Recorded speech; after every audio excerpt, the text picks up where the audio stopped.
မိဘပြည်သူများရှင်ကျွန်မကိုတင်ဆက်မဲ့သတင်းလေးကိုမပြောခင်လေးမှာမိဘပြည်သူများကျွန်မဓာတ်ပုံလေးကျွန်မပြမယ်ရှင်အဲ့ဒီဓာတ်ပုံလေးရဲ့အခြေခံမူရင်းကတော့ဘာလဲဆိုတော့လာရှိုးမှာတဲ့တရုတ်နဲ့မြန်မာနဲ့ပေါ့နော်ဖက်ဆက်ဆိုရဖြစ်သွားပြီပေါ့ရှင်ပြောချင်တာတရုတ်ရဲ့လက်ရချေရနေနဲ့လာရှိုးကလဲပတ်ရတော့မယ်ဆိုတဲ့သတင်းစကားတွေပေါ့ရှင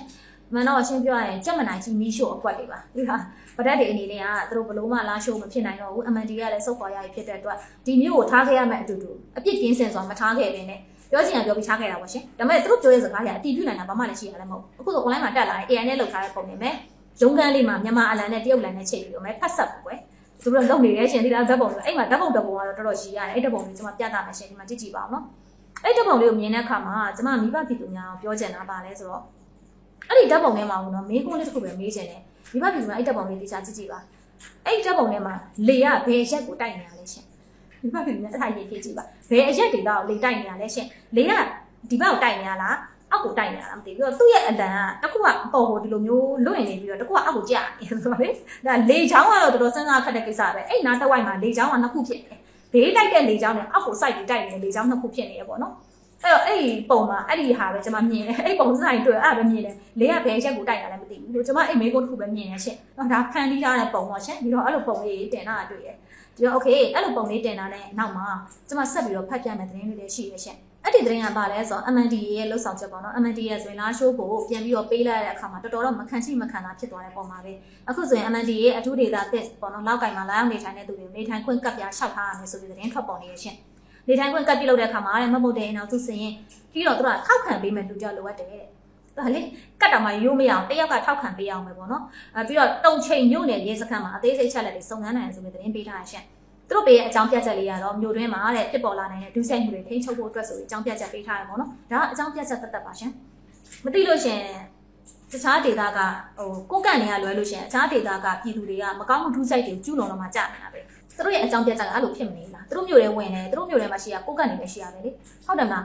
ဒုစရိုက်မှုတွေမကျူးလွန်ချင်ဘူးဆိုတော့ဒါရဲတွေပါလေသူတို့ရဲ့လုံခြုံရေးကိစ္စတွေပါသူတို့လုပ်ပေါ့အဲ့ဒါကိုဒီလိုမျိုးလုပ်ရတယ်ဆိုတော့ဗာလေဝင်လာမဲ့ဗမာတွေနဲ့အခြားတိုင်းသားတွေကအမှုတွေကျူးလွန်မှာမဟုတ်လားဒီလူတွေဒုစရိုက်သမားတွေလို့ဆွဆွဲလိုက်တာလားအဲ့လိုဖြစ်မနေဘူးလားရှင်နော်အဲ့လိုပေါ့နော်မနာစကားကိုလည်းမတောက်တစ်ခေါက်နဲ့အဲ့လိုမျိုးအကြောင်းပြတ်တဲ့ရှောက်ပြီးတော့ပောက်ကဲဖြစ်တာပေါ့ရှင်တာပါပဲအခုဆိုရင်တို့ကဒီတိမ့်ပိုက်ထိန်းချုပ်ထားတဲ့ထူဒေတာတစ်ဆိုပြီးတော့ခေါ်ဆောင်လိုက်တော့ပေါ့ရှင်ဗမာအပြင်ကိုအခြားတိုင်းသားအားလုံးလည်းရှင်လို့ဝင်ခွင့်မရတော့ပြန်လွတ်နေတယ်တဲ့ပြီးတော့ဖမ်းဆီးတာလည်းရှိရဲတဲ့ဧပြီလ16ရက်နေ့မှာဆိုရင်ကွန်းလုံချင်းရွှေရော်လမ်းမှာလူငယ်90ကိုဖမ်းသွားတယ်အထောက်အထားမရှိဘူးဆိုတော့ MND ကဖမ်းသွားတယ်အဲ့ဒီကနေပြီးတော့2ယောက်ပဲပြန်လွတ်တယ်ရှင်ကျန်တဲ့48ရက်ကိုဘယ်နှထားလိုက်လဲတော့မသိဘူးနော်အဲ့လိုမျိုးတရားလက်မဲ့လုပ်နေတာပေါ့နော်ပြီးတော့ကွမ်းလုံခုပန်ချင်းရွှေရော်လောက်ကင်စားတဲ့မြို့တွေမှာရှိတဲ့ဗမာလူမျိုးတွေကိုလည်းဖမ်းပြီးလို့ရှင်လာရှုပ်ဘက်ကိုသူတို့ပြန်ပို့နေရပေါ့နော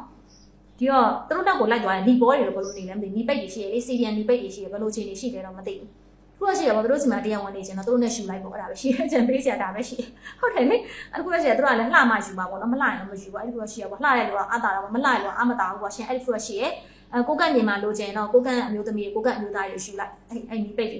မယူနိုင်လို့ရှင်တော့အဲ့ဒါဥစ္စာမဖြစ်ဘူးယူတဲ့အခါမှာလည်းပြောလို့မရဘူးလေ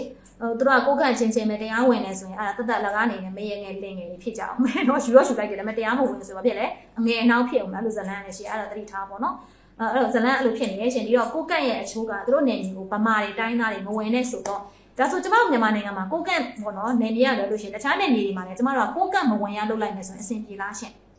စဉ်းစားကြည့်ပါကိုကန့်နေစဉ်းစားဖို့အတွက်ပြောတော့ပါ MND စဉ်းစားဖို့ပါနော်ကိုကန့်အားလုံးတော့မပြောပါဘူးဘာကြောင့်လဲဆိုတော့ကိုကန့်အားလုံးက MND ကိုအားပေးနေတာမဟုတ်ဘူးရှင်နေချင်းရုပ်လိုလားကိုကန့်လူမျိုးရှိရဲ့သူတို့ကိုကန့်လူမျိုးချင်းချင်းတောင်မှဒီ MND ရဲ့အတင်းစစ်သားစုဆောင်လို့ထွက်ပြေးနေတဲ့သူတွေရှိရဲ့ဒီတော့သူတို့တွေကဒီလိုမျိုးလူမျိုးစွဲနဲ့ရုပ်မာရက်ဆက်နေဆိုကျမတို့ရုပ်မာရက်ဆက်မယ်ဆိုတော့အဆင်ပြေလားလို့တစ်ချက်လောက်မေးကြည့်ပါဦး MND ကိုဟုတ်တယ်မလားကိုကန့်လူမျိုးတွေ MND ရဲ့အဖွဲ့တွေအနေနဲ့စိတ်ဘောဓာကြီးညက်မှုမရှိဘူးဆိုတာဒါထင်တာမြင်တာတယ်ဒါကြောင့်လေဒီ MND ဟာမြန်မာတက်မလို့မကြော်နိုင်ခဲ့ရရှင်တိုင်းရင်းသားကိစ္စတွေမပြောတော့ထားလိုက်တော့ပြောလို့ရှင်အဲ့ဒီတိုင်းရင်းသားစီးလုံးညီညွတ်မှုပြိုကွဲရေးဆိုတဲ့ကိစ္စရပ်လေးကိုထိခိုက်မှာကျမအင်မတန်စိုးရိမ်မပြောတော့ဘူးเนาะဒါပေမဲ့ MNDAA ဒီစိတ်ဘောဓာအဲ့လောက်ထိနှိပ်ကျစင်းရဲနေတဲ့အတွက်စိတ်ဘောဓာချမ်းသာမြင့်မြတ်တဲ့မြန်မာတက်မလို့ကိုမနိုင်တာလို့ကျမဒီကနေတစ်ထစ်ချပြောလိုက်မယ်ရှင်ငါတို့နေမြင်နေတော့မဝင်နဲ့ဆိုတာဒါကလေးကလားဆန်တာလေကလေးတွေလောက်တဲ့အလုပ်လေဟုတ်ဘူးလားကိုကန့်လူမျိုးတွေမြန်မာနိုင်ငံအနှံ့သွားနေရပဲရန်ကုန်မှာစိတ်သွားခုတယ်မန္တလေးမှာစိတ်သွားခုတယ်နေပြည်တော်မှာစိတ်သွားခုတယ်ကိုကန့်လူမျိုးတွေအများကြီးပဲလေလက်ညှိုးထိုးမလဲရှိနေတာလေကိုကကြတော့သူများနေမြင်လွတ်လပ်သွားပြီးတော့ကိုယ့်နေနေကြတော့မလာပါနဲ့ဆိုပြီးစီကံထုတ်တာကအဲ့ဒါစိတ်ဘောဓာသေးသိမ့်မှုပြတာလားရှင် MNDAA မရှက်ဘူးလားရှင်အဲ့ကိစ္စရှက်စရာကြီးနော်ကျမတို့ရှက်တယ်ဟုတ်တယ်လေကိုစိတ်ဘောဓာသေးသိမ့်တာတော့ကတော့တည်သွားတနိုင်ငံလုံးတည်သွားမဟုတ်ဘူးလား ဗမာလူမျိုးတွေကတော့ဘယ်သူလာလက်ခံနိုင်တဲ့ဟာကိုကလူမျိုးတွေကဘယ်သူလာလက်ခံနိုင်အောင်လားရှင့်ပြောပါဦးမြန်မာတနိုင်ငံထဲမှာနေနေရလေတာမြန်မာနိုင်ငံနယ်နိမိတ်လေဘာလဲကိုကနိုင်ငံခြားသားဖြစ်သွားပြီလားဝါလည်းဒီလိုပဲနိုင်ငံခြားသားတွေဖြစ်ကုန်ကြပြီလားအဲ့လိုမျိုးတွေသူတို့နေနေကြကန့်တက်လိုက်တယ်ဆိုတော့နိုင်ငံခြားသားဖြစ်ကုန်ပြီလားဖြစ်ကုန်ပြီဆိုတရားဝင်ကြေညာလိုက်လေတရားဝင်ကြေညာလိုက်လေမြန်မာနိုင်ငံထဲကျတော့လာတယ်သူတို့စီကတော့ပေးမလာဘူးဆိုဘာသဘောလဲရှင်ဒါကစိတ်သဘောထားသေးတယ်မျိုးပြသနေတာရှင်အဲ့တမိုင်းကြောင့်ရှက်ဖို့ကောင်းတယ်နော်ရှက်ဖို့ကောင်းတယ်ရှင်နောက်နောက်ပြန်ကြည့်ရချင်းကျအော်မင်းတို့ MND တွေအဲ့လိုစိတ်ဘောထားကြီးအဲ့လိုသေးသိမ့်နေကြတာလားမြန်မာနိုင်ငံမှာနေပြီးမင်းတို့ကြောင့်တနိုင်ငံလုံးရှောက်သွားခြင်းနေရသွားတယ်မင်းတို့စီလာကြတော့မင်းတို့ကဒီလိုချိုးပြိုးဆိုတော့မင်းတို့တို့စိတ်ဘောထားသေးသိမ့်တာပဲဆိုပြီးနောက်တွေကသမိုင်းတင်မှာပေါ့ရှင်အဲ့ချင်းကျမရှက်ဘူးလားရှက်စရာကြီးကျမတို့ရှက်တယ်နော်ဒါပေမဲ့သူတို့မရှက်ဘူးတင်ပါရှင်အခုတော့လှုပ်လိုက်ပြီဒီတော့လှုပ်လိုက်ပြီဆိုတော့လေလှုပ်တယ်ပေါ့ရှင်သူတို့လက်ထဲမှာဂန်းနေတယ်လေဂန်းနေတယ်ဆိုတော့ဘယ်လိုပဲဖြစ်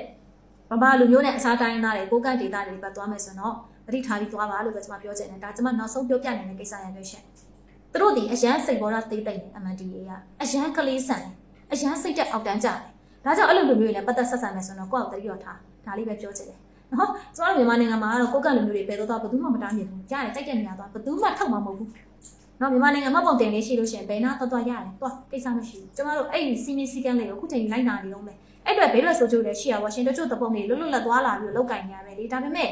အပြစ်မဲ့တဲ့ပြည်သူတွေအတွက်ကိုကျမတို့ကဒီစီမီစီကန်လေးဘယ်တော့မှဖောက်ဖြစ်မှာမဟုတ်ဘူးရှင်ဒါဟာတမိုင်းတစ်ခေတ်မှာထင်ပေါ်သွားတဲ့စိတ်ဘောထားကြီးမြတ်မှုနဲ့စိတ်ဘောထားအောက်တန်းကြမှုပဲဒီနှိုင်းရှင်မှုတွေကိုတော့ကျမတစ်လုံးမေးတော့မှာမဟုတ်ဘူးရှင်ဒါပါပဲနော်ဒါတွေကတော့ဒီလိုပဲကျမသုံးသက်ပေးရမှာပဲဒီထက်ပိုသုံးသက်စရာဘာမှမရှိပါဘူးရှင်။နောက်ဒီတော့ကိုယ့်ရဲ့စိတ်ဘောထားသေးသိမ့်မှုဘယ်လောက်ရာခိုင်နှုန်းရှိရဲဆိုတာတိုင်းရင်းသားတွေအားလုံးကိုဆန်းစစ်ပါမြန်မာနိုင်ငံမှာကချင်ကရကင်ချင်းဗမာမော်ရခိုင်ရှမ်းဆိုတဲ့တိုင်းရင်းသားမျိုးနွယ်စုအကြီးတွေရှိရဲအဲ့ဒီမှာမျိုးနွယ်စုအသေးလေးလည်းရှိရဲ